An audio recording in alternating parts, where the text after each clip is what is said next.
Hello guys, मेरे इस channel में आप सबका फिर से स्वागत है। तो आज हम बात करने वाले हैं एक ऑइंटमेंट के बारे में जिसका नाम है बेटनोवेट, जो कि काफ़ी पॉपुलर ऑइंटमेंट है। और ये ऑइंटमेंट ग्लैक्सोस्मिथक्लाइन फार्मास्यूटिकल कंपनी द्वारा बनाया जाता है, जो कि गाइस लगभग आपको किसी भी मेडिकल स्टोर पर आराम से अवेलेबल मिल जाएगा। तो गाइस अब हम इस ऑइंटमेंट की बात कर लें तो जिसमें कि ये ऑइंटमेंट एक स्टेरॉयडल ऑइंटमेंट है जिसका यूज़ हम टॉपिकली करते हैं, यानी कि इस ऑइंटमेंट को हम अपने स्किन पे लगाकर इसका यूज़ करते हैं। तो गाइज़ अब हम इस ऑइंटमेंट के कंपोजिशन की बात कर लें, यानी कि इस ऑइंटमेंट के अंदर कौन कौन सा कंपोजिशन प्रेजेंट होता है। तो जिसमें से गाइज़ इसके अंदर बेटामेथासोन और उसके साथ साथ नियोमाइसिन सल्फेट का कंपोजिशन प्रेजेंट होता है।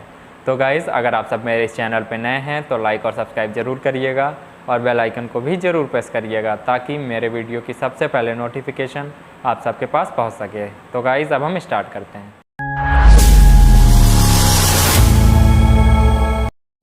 तो गाइस इस वीडियो में हम जानने वाले हैं इस ऑइंटमेंट के यूज़, डोज, साइड इफ़ेक्ट और उसके साथ साथ इसके कुछ प्रिकॉशंस के बारे में।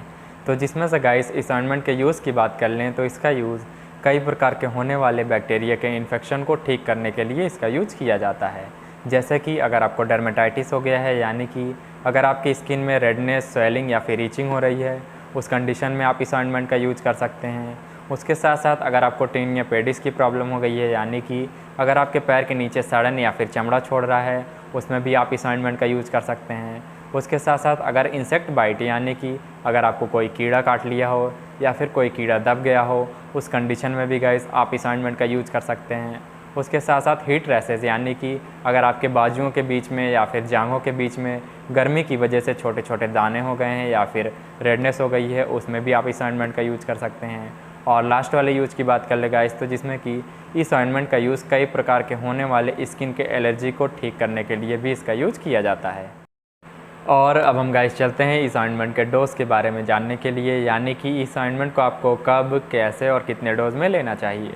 तो जिसमें से गाइस जनरली इस ऑइंटमेंट को दिन में एक ही बार लगाना होता है, वो भी रात को सोते समय। बट अगर आपको बहुत ज़्यादा बैक्टीरियल इन्फेक्शन हो गया है, यानी कि अगर आपकी स्किन में बहुत ज़्यादा रैसेस, ईचिंग या फिर रेडनेस हो गई है, तो उस कंडीशन में गाइस इस ऑइंटमेंट को दिन में 2 बार भी आप लगा सकते हैं। और दूसरी बात कर ले गाइस, तो जिसमें कि इस ऑइंटमेंट को आपको उस पर्टिकुलर पार्ट में ही लगाना है जहाँ पे आपको बैक्टीरियल इन्फेक्शन हुआ हो। तो गाइज़ अब हम चलते हैं इस ऑइंटमेंट के कुछ साइड इफ़ेक्ट्स के बारे में जानने के लिए, यानी कि इस ऑइंटमेंट को लगाने के बाद आप सबको कौन कौन सा साइड इफ़ेक्ट हो सकता है।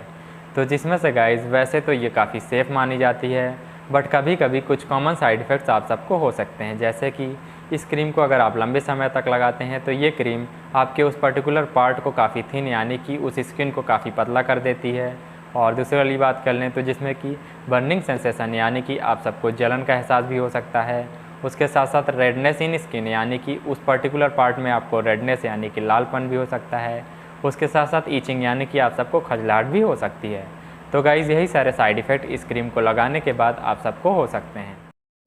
तो गाइज़ अब हम बात कर लेते हैं इस ऑइंटमेंट के कुछ प्रिकॉशंस के बारे में, यानी कि इस ऑइंटमेंट को लगाने से पहले या लगाने के बाद आप सबको किन किन बातों का ध्यान रखना चाहिए। तो जिसमें से गाइज़ इस ऑइंटमेंट को आपको लंबे समय तक यूज़ नहीं करना चाहिए, क्योंकि गाइज़ इसके अंदर स्टेरॉयड होता है जो कि आपके स्किन को काफ़ी थिन यानी कि पतला और उसके साथ साथ काफ़ी सेंसिटिव भी कर सकता है। और अब हम दूसरे वाले प्रिकॉशन की बात कर लें तो जिसमें कि इस ऑइंटमेंट को आपको अपने स्किन के किसी भी सेंसिटिव पार्ट जैसे कि कान, नाक या आँख पे काफ़ी बचा कर ही इसको अप्लाई करना चाहिए। तो गाइज़ अगर ये वीडियो आप सबको अच्छी लगी हो तो लाइक और सब्सक्राइब ज़रूर करिएगा और बेल आइकन को भी ज़रूर प्रेस करिएगा ताकि मेरे वीडियो की सबसे पहले नोटिफिकेशन आप सबके पास पहुंच सके। Thank you guys.